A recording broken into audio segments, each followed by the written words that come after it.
Welcome to Kavitha recipe Tamil. இன்னைக்கு பார்க்க போகிற ரெசிபி ஒரு சுவையான ரவை உப்புமாவும் ஒரு கார சட்னியுமே தக்காளி கார சட்னியும் செய்ய போகிறோம். வாங்க பார்க்கலாம். ஃபஸ்ட்டு இந்த ரெசிபி செய்கிறதுக்கு தேவையான பொருள் ஒரு பெரிய வெங்காயம் இந்த மாதிரி பொடியாக கட் பண்ணி எடுத்து வச்சுக்கோங்க. வேர்க்கடலை ஒரு 1.5 ஸ்பூனுக்கு ஏற்ற மாதிரி வேர்க்கடலை எடுத்து வச்சுருக்கேன்.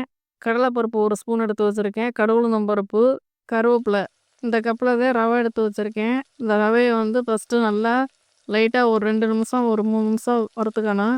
இப்போ ஸ்டவ்வை பற்ற வச்சு இந்த மாதிரி பேன் எடுத்துக்கோங்க.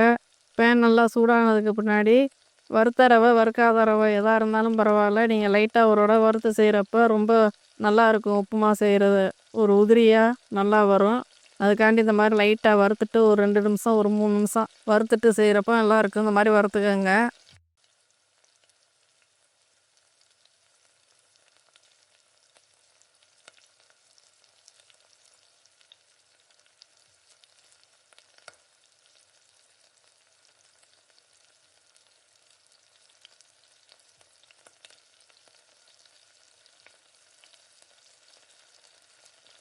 இப்போ நல்லா இந்த மாதிரி வறுபட்டதுக்கு பின்னாடி ஒரு தட்டில் மாற்றி எடுத்து வச்சுக்கலாம்.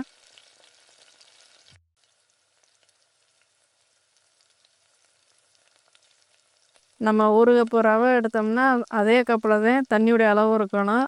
ஒரு 3 கப்பு தண்ணி கரெக்டாக இருக்கும். இப்போ லைட்டாக வறுத்தாச்சு. இந்தளவுக்கு வறுத்ததை தட்டில் மாற்றி எடுத்து வச்சுக்கலாம்.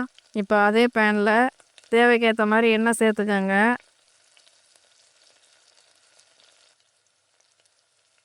எண்ணெய் நல்லா சூடாகி வந்ததுக்கு பின்னாடி ஒரு 1/2 ஸ்பூன் கடலைப்பருப்பு எடுத்து வச்சுருக்கேன். இதை சேர்த்துட்டு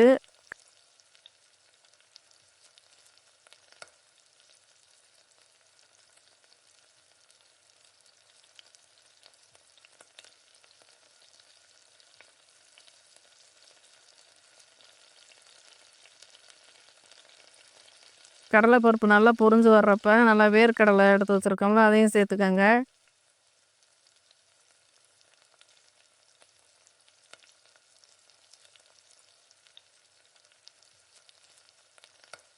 சேர்த்துட்டு நல்லா எண்ணெயில் கொஞ்சம் நல்லா வறுபடட்டும், பொன்னிறமாக நல்லா வரட்டும்.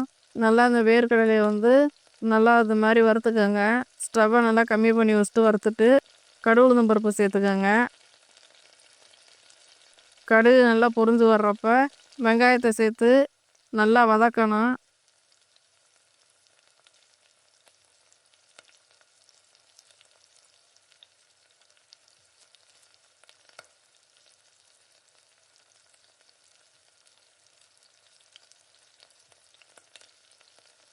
வெங்காயம் நல்லா பச்சை வாசனை போகிற அளவுக்கு நல்லா வதக்கிக்கோங்க. கொஞ்சம் கருவேப்பிலை, பச்சை மிளகா ஒரு பச்சை மிளகா சேர்த்துருக்கேன். இதெல்லாம் சேர்த்து நல்லா இந்த மாதிரி நல்லா வதக்கி விட்டுக்கோங்க. எண்ணெயிலே நல்லா வதங்கணும். நல்லா பச்சை மிளகா போட்டு நல்லா இந்த மாதிரி வதக்கிட்டு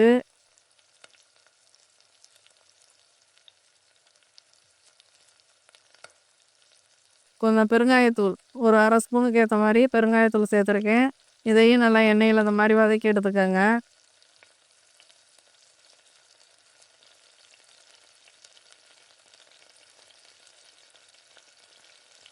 வதங்குறப்ப ஸ்டவ்வை நீங்கள் கூட்டி குறைச்சி வச்சு இந்த மாதிரி வதக்கிக்கோங்க.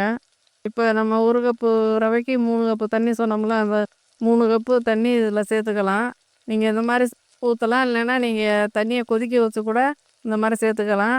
நான் அப்படியே தான் பச்சை தண்ணியை தான் சேர்க்குறேன்.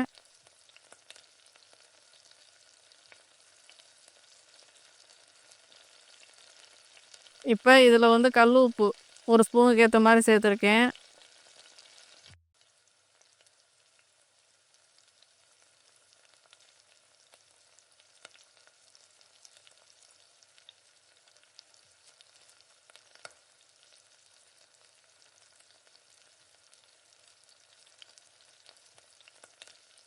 தண்ணி நல்லா கொதி வரணும். தண்ணி நல்லா கொதி வந்தால் நல்லா கட்டி போடாமல் நல்லாயிருக்கும், நல்லா வேகும். காரத்துக்கு நான் ஒரு 1/2 ஸ்பூன் மிளகாத்தூள் சேர்த்துருக்கேன். காஷ்மீர் மிளகாத்தூள். இதை நல்லா இந்த மாதிரி கலந்து விட்டுட்டு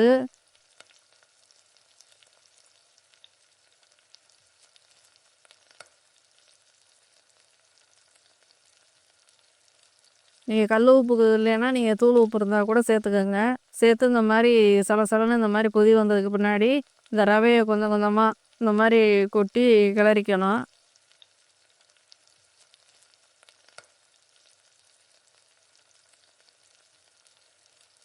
மொத்தமாக ரவையை ஒரே இடத்துல கொட்டினா அப்படியே கட்டியாகிக்கிறோம். அதனால் நீங்கள் இந்த மாதிரி பாத்திரத்தில் ஒட்டாத அளவுக்கு இந்த மாதிரி கொஞ்சம் கொஞ்சமாக தான் சேர்க்கணும். இந்த மாதிரி கொஞ்சம் கொஞ்சமாக சேர்த்துக்கோங்க.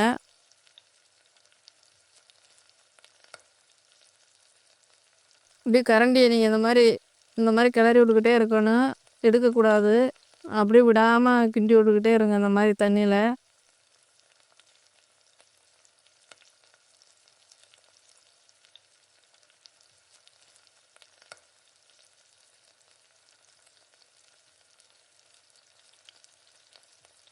கொஞ்சம் கொஞ்சமாக கொட்டி, இல்லைன்னா டக்குன்னு உங்களுக்கு கெட்டியாயிரும் ஒரே இடத்துல. அதனால் அது எல்லா பக்கமும் இந்த மாதிரி கலந்து விட்டு இந்த மாதிரி கொட்டி கலந்து விடணும்.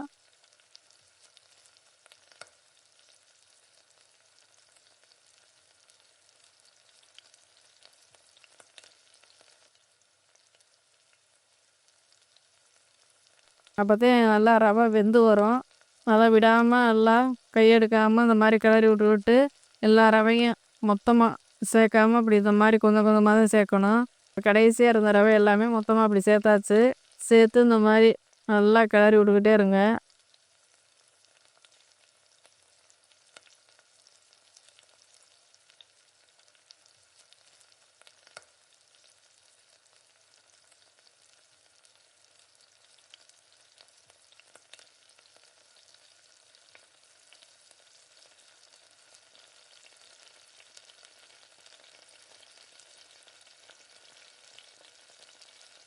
இப்போ 3 கப்பு கரெக்டாக இருக்குது தண்ணியுடைய அளவு. அதனால் கரெக்டாக இந்த உப்புமா கரெக்டான பக்குவத்துக்கு வரும். இப்போ ஒரு 2 நிமிஷம் மூடி போட்டு வச்சிடலாம், வேகட்டும் ரவை. இந்த அளவுக்கு நல்லா கெட்டியாகி நல்லா ரவை வெந்து வந்திருக்கு பாருங்கள். இந்த அளவுக்கு இந்த பக்குவத்துக்கு வரணும். அது வரையும் நீங்கள் இந்த மாதிரி ஸ்டவ்வை கம்மி பண்ணி வச்சுட்டு இந்த மாதிரி கிளறி கொடுத்துக்கிட்டே இருங்க.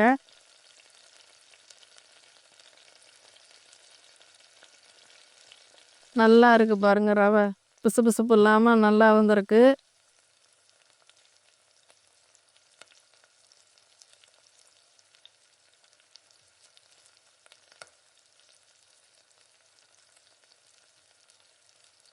மூடி போட்டு வச்சிடலாம்.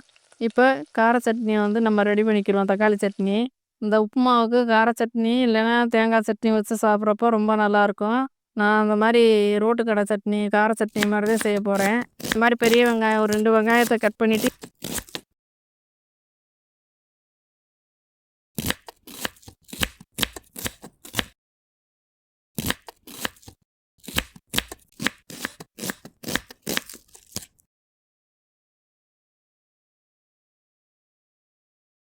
இது வதக்கவே வேண்டாம். இந்த மாதிரி தக்காளியை கட் பண்ணிக்கோங்க.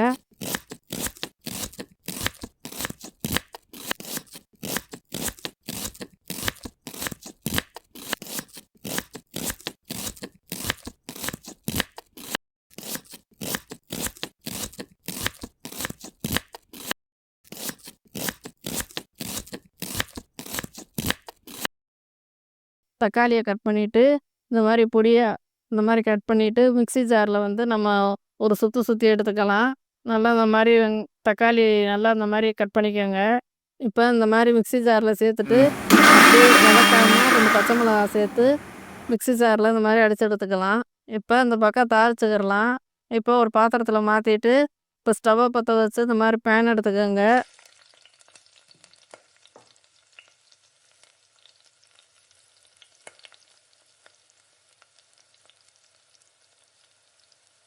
நல்லா சூடானதுக்கு முன்னாடி கடுகு உளுந்தம் பருப்பு,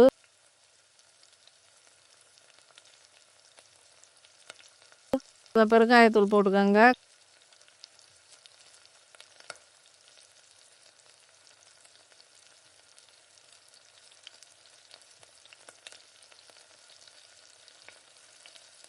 கருவேப்பிலை நல்லா பொரிஞ்சு வர்றப்ப ஒன்றா இந்த மாதிரி சேர்த்து நல்லா பொரிஞ்சு வர்றப்ப கருவேப்பிலை நல்லா பொரிஞ்சிருச்சு. இப்போ கொஞ்சமாக காஷ்மீர் மிளகாத்தூள் காரத்துக்கு சேர்த்துக்கிறேன். நீங்கள் மிக்ஸி ஜாரில் அரைக்கிறப்பவே மிளகாத்தூள் சேர்க்கலாம். இல்லைன்னா இந்த மாதிரி நான் மறந்துட்டேன், அதனால் தாளிக்கிறப்ப இந்த எண்ணெயிலே போட்டு இந்த மாதிரி வதக்கி விட்டு இந்த மாதிரி மாற்றிக்கிறேன். முன்னாடியே மிக்ஸி ஜாரில் அரைக்கிறப்ப கூட நீங்கள் மிளகாத்தூளை அது மாதிரி சேர்த்துக்கங்க. இல்லைன்னா வரமிளகா கூட சேர்த்துக்கலாம். இந்த மாதிரி சேர்த்து நல்லா அந்த மாதிரி கலந்து விட்டு உப்பு இருக்கான்னு செக் பண்ணிக்கோங்க. இப்போ ஒரு அருமையான ஒரு ரவை உப்புமாவும் தக்காளி வெங்காயம் சேர்த்து ஒரு கார சட்னி தான் செஞ்சுருக்கோம். இந்த உப்புமாவுக்கு ரொம்ப நல்லாயிருக்கும். நீங்களும் இந்த மாதிரி ட்ரை பண்ணி பாருங்கள். இந்த வீடியோ பிடிச்சிருந்தா லைக் பண்ணுங்கள், ஷேர் பண்ணுங்கள், மறக்காமல் சப்ஸ்கிரைப் பண்ணிடுங்க.